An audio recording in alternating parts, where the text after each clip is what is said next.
Serigne Djibril Niang day spécialiste la en faiblesse sexuelle góor ñi nga xam ne maanaam dañoo tële boo jëfandikoo ay garabam day amul benn effet secondaire lu la gaañ ci dara dooley góor mooy traitement bi dañ la koy fajal ba mu wér soo ko xasee ba jël dootoo soxlaati garab traitement définitif la gaynde gi nag mooy boo bëggee tàng maanaam yëg sa bopp te benn jafe-jafe ci wàllu wéeru yaram nag du la dugg yow ku góor ki saay boo ko bëggee mën nga koo def te doo ci am kon benn ngaañ-ngaañ ay meraw jeex na fi mer muy continuer jeex na fi kattanug sidit ak góor daal di taxaw góor mooy traitement bi dañ la koy fajal ba mu wér gaynde gi nag mooy boo bëggee tàng maanaam yëg sa bopp ba tey ku mënul am doom Serigne Djibril Niang mi lée mën na ci dara ci kattanu yàlla subhaanahu wa taala ba tax na képp koo xam ne nag bëgg nga cee am leneen lu leer wooteel ci 77 677 77 08 Serigne Djibril Niang ku jëm ca yàlla buur yow nga def de àndandoo doo dox di si booru doo jaay sa ngor de wóor daa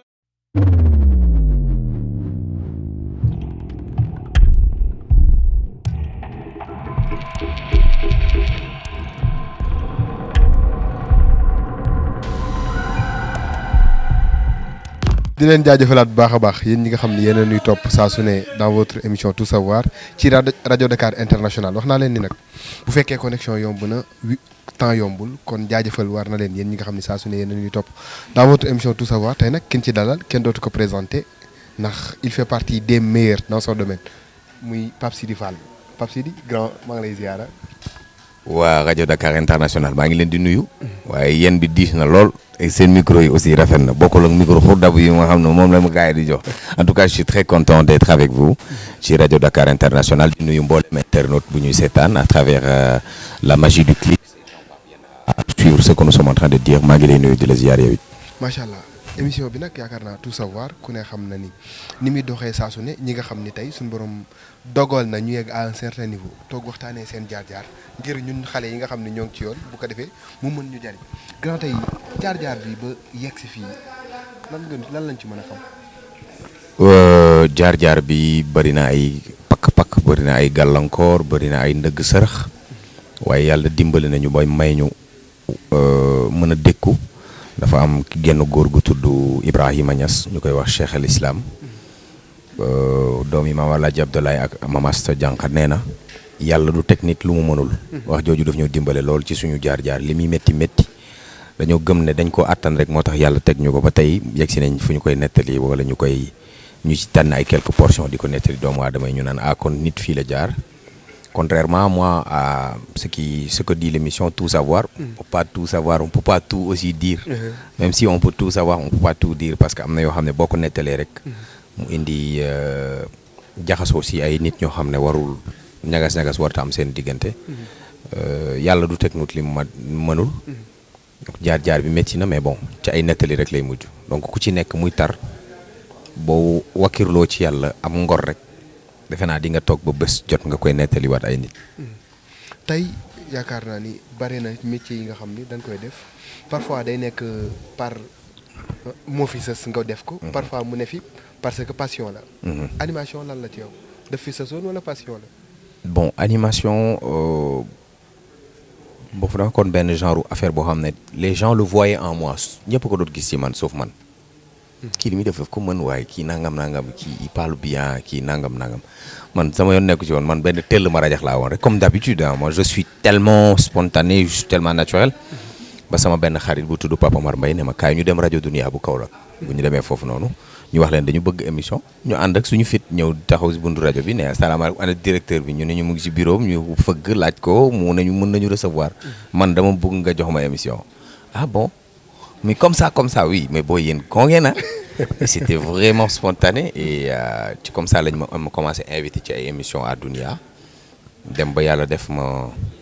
bokk si nit ñi gën a sopp si rajo bi. di jàng nan la ñuy defee technique jàng nan la ñuy defee publicité jàng nan la ñuy defee journal jàng nan la ñuy defee élément journal jàng nan la ñuy cueillir information nan la ñuy defee traitement bi tout ce qui gravite autour de la rajo loolu rek laa jàng loolu rek laa xam. après jàng nag lu ñuy defee scène donc lu ci nekk da nga koy bëgg balaa nga koy ñeme donc boo passionné wul boo ciy ñàkk di ko yëg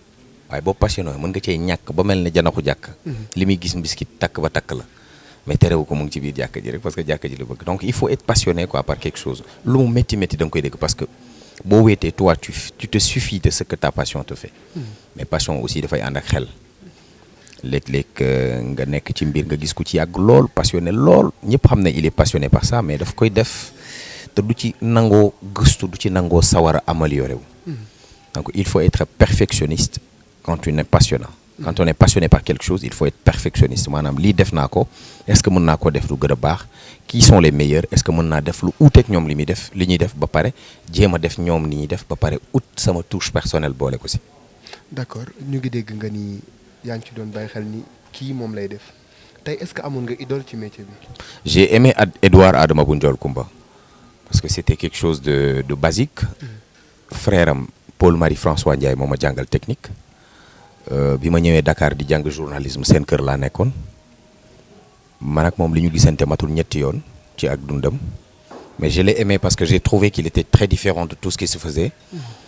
Il n'était pas dans excusez-moi yàlla na ko yàlla yërëm. Il n'était pas dans nekkul si affaire gars yu ñu nekk ay maa ngi niw diw di sant diw di ko gërëm diw yaayam. Il était dans un truc professionnel c'est-à-dire li muy wax ci wolof wala li muy wax ci français boo ko jëlee nga yóbbu ko ci beneen dëkk wala beneen nit bokkul ak yow nationalité bu koy seetaan dafay xam ne ça c'est une production médiatique mais ñu ci bari ci ñun ñaare maa ngi tuub ci ñi ma ko war a wax bokk mooy da ngay toog dañuy gërëm seen i xarit gërëm seen i mbokk gërëm seen i tante gërëm ñi seen fans yi après ñun ñi nga xam ne xamuñu ñu amuñu accessible si ñoom dafa mel ne ñun bokkuñu ci émission bi alors que quand tu es là tu connais des gens qui ont influencé ta vie mais tu les mets de côté juste rek un moment pour pouvoir servir de manière digne et honnête. D'accord tey macha allah ñu gis ni xëy na am na ñu la jiitu woon ci métier bi comme ni nga ko waxee sànq peut-être amoon passion bi tey qu'est-ce qui fait la particularité maanaam tey Pape Sidy ak ñeneen ñi lan mooy seen wute. waaw man dama teel a wax ne du ma toppandoo kenn. je copie personne. man tudduma DJ nangam. Pape Sidy Fall laa tudd. c'est pas parce que li ñuy def baax na bon na de mais dafa baax mais ñoom la quoi c'est eux man aussi dama war a ut benn yoon woo xam ne ma koy xalal sama bopp. je dois écrire ma part de l'histoire dama war a bind sama ay lettres ba boo waxee Pape Sidy duñ ne ah kooku de numéro 2 diw la mais malheureusement fii ñu bari booy déglu da nga naan kii diw lay toppandoo. wala ah kii comme kii lay def. mën ngaa def li ñëpp di def. defee kon wuuteeg ñeneen ñi ni ñu koy defee boo ko defee dina intéressant du ma bëgg a toppandoo en fait damay bëgg def ñëpp li ñuy def waaye defee ko man ni ma ko yëgee loolu dafay influencer sama defin quoi. moo tax je veux pas ñooñu dañu très bien. En général c'est des gens extraordinairement intelligents avec un talent inouï un don immensément grand mais boo leen toppandoowee rek seen second ngay nekk by force every time. ñu gis ni animateur d'habitude animateur u rap d'habitude xëy na daawul demee niveau bi ci macha allah célébrité. tey bu njëkk animateur musical comme mbalax ñoo doon gën a siiw mais yow tey niveau bi nga ñëw yéggee que à un niveau félicitations ci loolu. merci ça fait plaisir. lan mooy secret bi. moi je suis animateur moo ma dugal ci rajo. passion moo ma dugal ci rajo mais li ma la doon wax naan il faut être perfectionniste dama toog ba jamono ñu ne ma xale nga. li ngay nekk mën nga ko bëgg nga ko dama jàng lan mooy technique après ma jàng lan mooy publicité ku wax publicité wax lu ñuy wax marketing communication ba pare wax lu ñuy wax nan laa koy tuddeeti information ma jàng journalisme man dama am diplôme journaliste moi je suis journaliste de formation. man sama professeur bari ki démb laa ko fi invité Abdou Latif Coulibaly ci émission yi ñuy def ci koor gi. li mu njëkk a wax mooy dama kontaan bi ma gisee sama ndongo toog di ma laaj loo xam ne sama xol sedd na ci moom. tu vois un peu. Donc ça fait vraiment plaisir de voir que des gens comme professeur Abdou Latif Coulibaly reconnaissent un peu le travail qu'on est en train de faire. Il y en a d'autres, les professeurs Malik, les professeurs Baba Diop, c'est des grands professeurs qui t'ont encadré. Léegi nag ndax rap la wala musique mbalax la non c'est pas la différence. La différence moom mooy yàlla dafa sàkk bopp bu nekk mu def ci xel. bopp bu nekk mu def ci raison. bopp bu nekk mu cogiteloo ko ne la xool lii laa la sant. Et puis quand tu veux faire autre chose bu may def rap ak li may def bu may def matinal uute na. su may def scène boo xam ne c'est pour une soirée de gala bokkul ak bu may def concert u rap bokkul ak bu may def concert u mbalax bu ci nekk dafa am chaque information loo war a jox bu yegsee foofu donc koy jox après loolu moom mooy maîtriser son domaine et pouvoir le faire à sa juste valeur mais du parce que da nga nekk animateur u rap waroo non bëgguma stigmatisation boobu parce que ñu bëri dañ naan kii rap lay def mais man boo ma tegalee président Macky Sall ma defal la interview boo xam ne sénégalais yëpp dañ ciy yëg seen bopp si tu me mets un ministre avec son domaine dama lay defal interview boo xam ne ñëpp dañ ciy yëg seen bopp parce que dafa am un travail en amont loolu la ñuy wax aller cueillir de l'information traiter l'information avant de diffuser interview dafa am ñetti mbir yu ko seq mooy intervieweur interview ak lecteur téléspectateur ou auditeur boo xamee li ngay def dafay yomb nga def ko mais bu fekkee jàng bi mu jotee jàngiwoo bu tari di jotee munoo tari qu'on se dise la vérité quoi c'est aussi simple que ça macha allah tey ñu gis domaine yëpp day am mercato est-ce que c'est une question qui revient souvent est-ce que du ma dem man tam aussi comme ça ma noppalu ci question boobu est-ce que mercato am na seen métier bi nga toog ba si ak gis benn télé bu la côtoyé ni la kat nga bëgg nga bàyyi 2S ñëw liggéey ak man est-ce que am na ci métier. waaw Sénégal dafa nekk dëkk boo xamante ne ñëpp xamante nañ les patrons de presse se connaissent se côtoient les entreprises après tour yi mooy wuute rek mais approximativement ñi ci nekk ñëpp ay xarit la ñuy doon man nga dama koy faral di wax ne bi ma kenn xamul 2STV dañ maa déglu bi ma kenn gëmul dañ maa gëm jox ma opportunité ne ma defal nangam mën na maa nangu nag évoluer waaye bu fekkee xaalis la rek par exemple kii da lay fay 1 million kii fay la 1 million 100 000 100 000 est-ce que jar na ma war koo xam ne defuma dara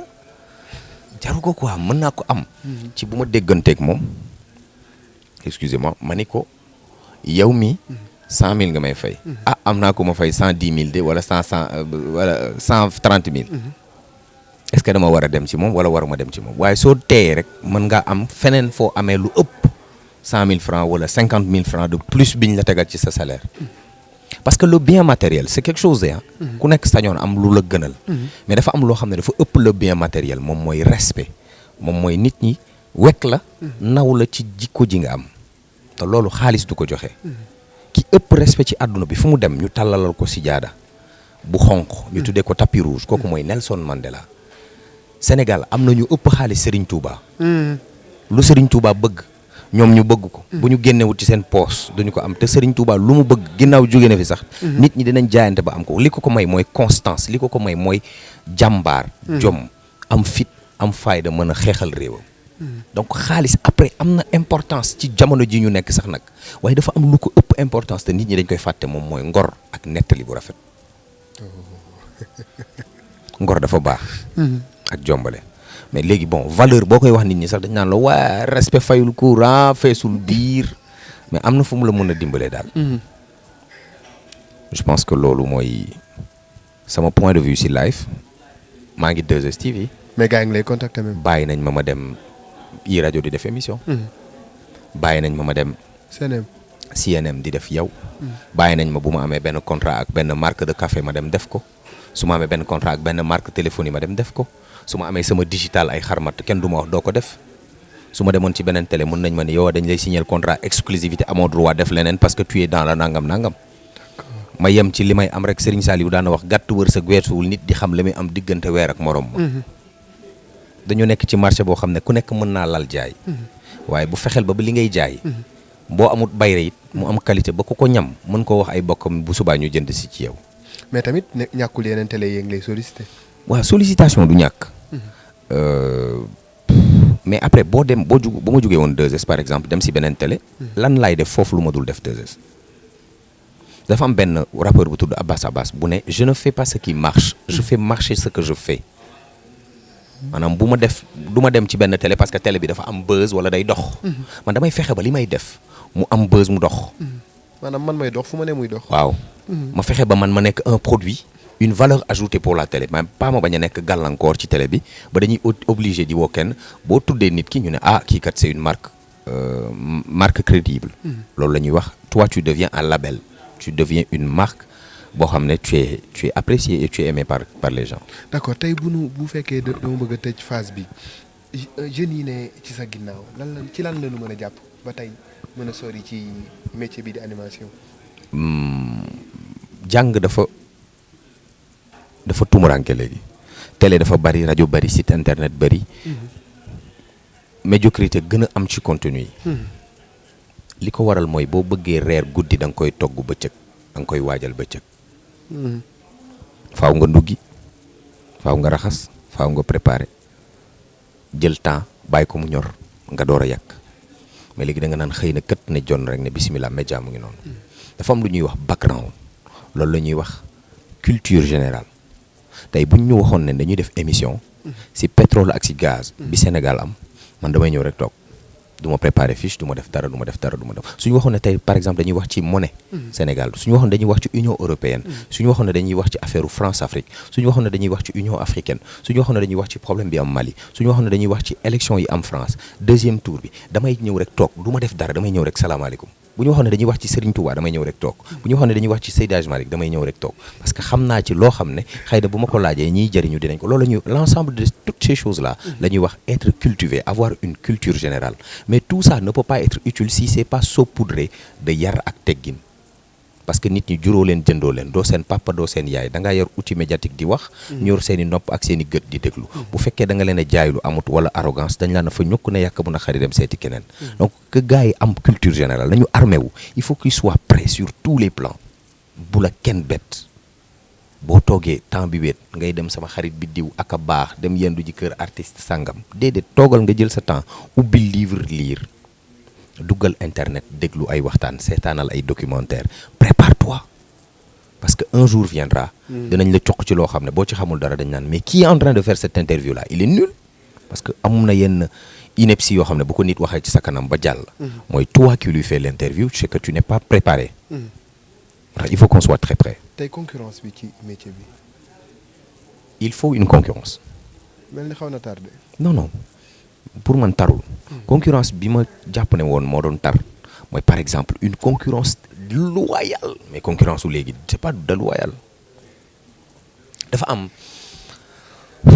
boo koy wax sax dafay mel ne da ngay gaaruwaale 2S dañu def première 2013 je pense première émission koor ñu ngi ko joxoon ñoom Fafa ñoom Aïcha ñoom Evanchon ñu tuddee woon ko entre temps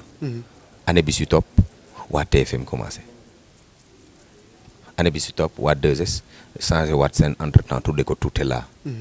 Tunkara doon ko animé ñun on était sur le plateau yeneen télé yi commencé di dugg année bi si topp ñu toogaat ba mu yàgg waa 2S changé tuddee ko encore plus parce que il fallait modifier rechanger changer de tête changer de paradigme parce que les hommes partent mais les institutions demeurent moo tax nit ñi dañuy jaawale si tout le monde fait de la qualité c'est le Sénégalais qui va en gagner la preuve auparavant on avait Wari on avait vite fait on avait Johnny on avait Nanane léegi on a des Wave des Orange Money des services de transfert d'argent ku nekk di gën a wàññi ku gën a wàññi sa morom rek mu gën a arranger askan donc concurrence bu loyal baax na man kay li may bañ mooy mu déloyal tey 2S di télé bu mag sa première émission 2S est-ce que yaa ngi koy fàttaliku waaw fii la woon ci benn salle bu nekk fii nii ci ginnaaw maa ngi koy fàttaliku première émission aaru mbedd dikk naa 2S def fi 1 an nit ñi di ma romb même waa télé bi xamuñ ma woon 1 an nekkuma woon ci télé bi maa ngi woon ci rajo bi ma nekkoon benn rajo bu tudd Origine FM gars yi dañ doon jàpp Origine di déglu naan bii ban rajo la même waa 2S xamuñoo ne y avait une radio qui s'appelait Origine FM ba benn instant gars yi góorgóorlu ne ma léegi da ngay def benn émission bu tudd comme lundi Hervé day def Saboura mardi DJ Diallo day def Tête Dungal mercredi Allo Bombay day def Allo Bombay jeudi dañu bëgg une émission de hip hop Galsen viens nous le faire comme ça mu nekk lundi mardi mercredi jeudi man ci ligne boobu laa duggoon et moi j'ai dit bëgguma seen tour bi ngeen ma jox bàyyil ma changer ko tuddee ko aaru mbedd parce que mooy street culture moom mooy l'art de la rue la culture des gens dans les cultures urbaines